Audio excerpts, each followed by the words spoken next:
Good morning and welcome to our thought for today, Good Friday. And it's wonderful to welcome you and to share with you from my heart what I'm given by Spirit in the presence of Christ. And today, within the Christian family, we celebrate the death of the Christ, the Son of God. And we also commemorate and celebrate the birth of love and light. So let us just be still for a moment before we begin our meditation. Let us just relax and come into the presence of God. Breathe on us, O breath of God, fill us with life anew, that we might love what thou dost love, and do what thou wouldst do. And as we relax, we take you on a short journey to Golgotha, where the Christ was crucified.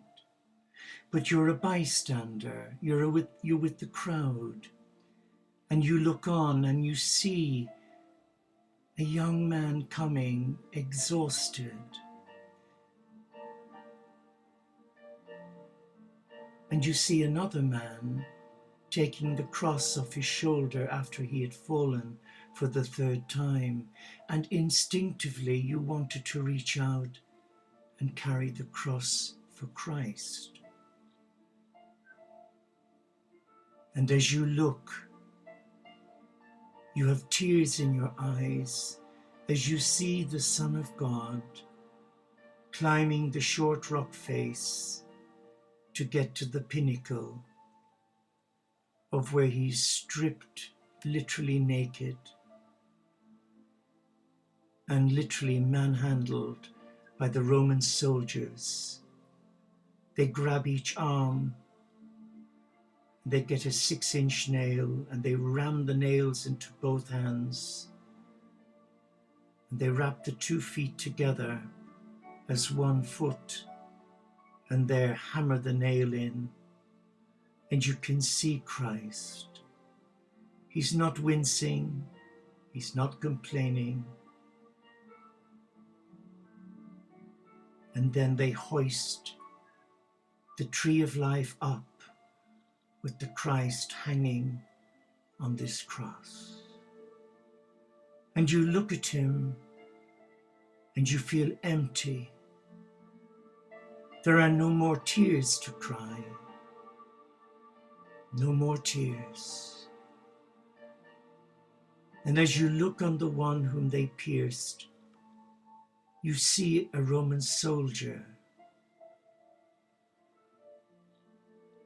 protecting his charge. And at the foot of the cross, there's Mary, the mother of Jesus, with Mary Magdalena and John, the beloved disciple. None of the apostles are there except John. They're hiding. But you're not hiding.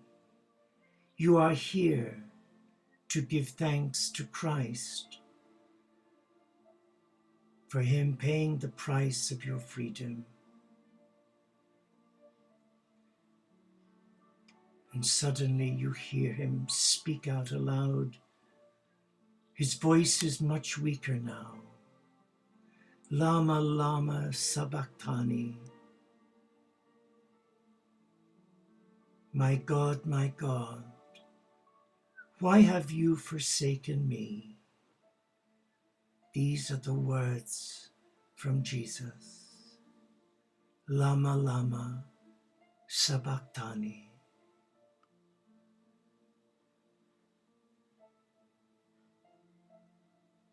And on either side of Jesus, there are 2 thieves. And one of them looks at Jesus and says, we did wrong, but not you. You're innocent. And he said, this day you will see me in paradise. What a beautiful gift to be given. And that gift is shared with you too by Christ. That if we can surrender our hearts today and invite, invoke, and call upon the Christ into our life, we too will see paradise. But are we willing? Are we willing to make those lifestyle choices and live a simpler life of detachment from materialism, from greed and control, from negativity and fear? Are we willing to name, to bless, and release all the things that get us down and hand them over to God? Or do we just soldier on regardless?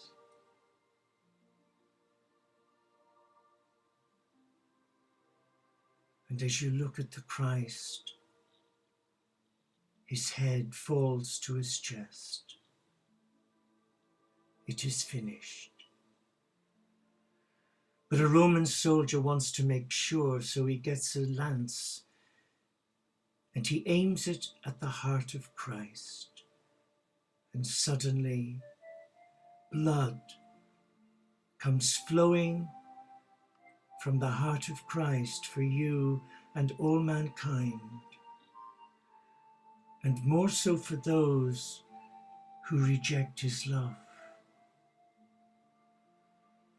And at this hour, the clouds gather, the sun is obliterated, and it becomes dark, though it is 3 p.m. in the afternoon, and people are scared. And they realize that this man was the Son of God. Too late, the deed had been done. He had paid the price. And he went there out of love for you and me. He wasn't forced. He walked to his death. He wasn't carried, pulled or tugged, or chained to a cart. He voluntarily walked to the tree of life, and there allowed God's children to crucify him out of love. Just relax now as you gaze on the Christ who gave his life for you, that you might be free today from envy, anxiety, despondency, depression, the dark night of the soul, or the need to be needed, the need to be loved by others. And as Christ has taken off the cross, his broken body, torn to shreds by the scourging, emaciated through the loss of blood, is wrapped in a linen garment. And now he's taken in procession to a cave where in the rock face Joseph of Arimathea had a special plot wherein he gave permission for Christ to be buried there. And you can see them taking him away, and his mother is bereft, inconsolable. But she's our mother too. And Jesus, his Spirit is with you now. His Spirit of love, of service, is beating within your heart, that on this day you will surrender your life to love, because God is love. And where there is love, there is light. And where there is light, there is God. And now I'm going to ask Holy Spirit to choose a channeled message from Jesus. I want you to experience the riches of your salvation, the joy of being loved constantly and perfectly. You make a practice of judging yourself based on how you look or behave or feel. If you like what you see in the mirror, you feel a bit more worthy of my love. And when things are going smoothly, your performance seems adequate. You find it easier to believe you are my beloved child. And when you feel discouraged, you tend to look inward so you can correct whatever is wrong. Instead of trying to fix yourself, fix your gaze on me, the lover of your soul. Rather than using energy to judge yourself, redirect it to praising me. Remember that I see you clothed in my righteousness, radiant in my love.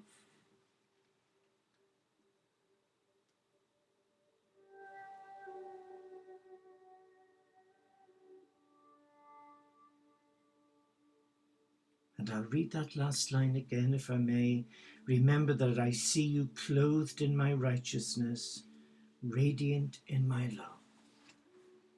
So as we gather our thoughts and center ourselves, we open our hands like a butterfly's wings, and we say, Lord, here I am.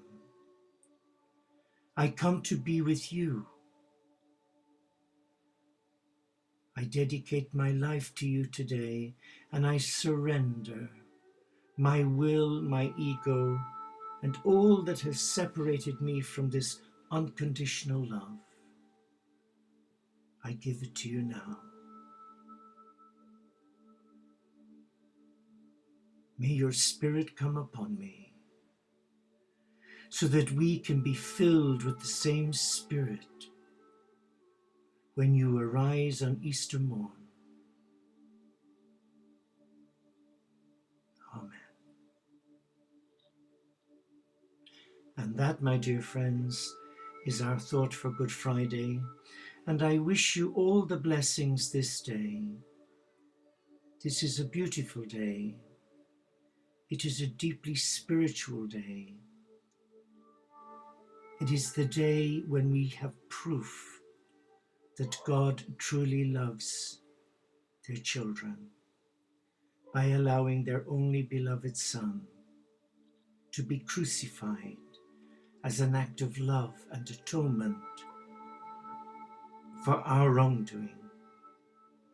So we give praise and thanks to Christ for this awesome act of friendship. And we say, peace. May the peace of Christ reign supreme in your heart this Good Friday. And thank you for joining me. And I look forward to your company tomorrow. God bless you.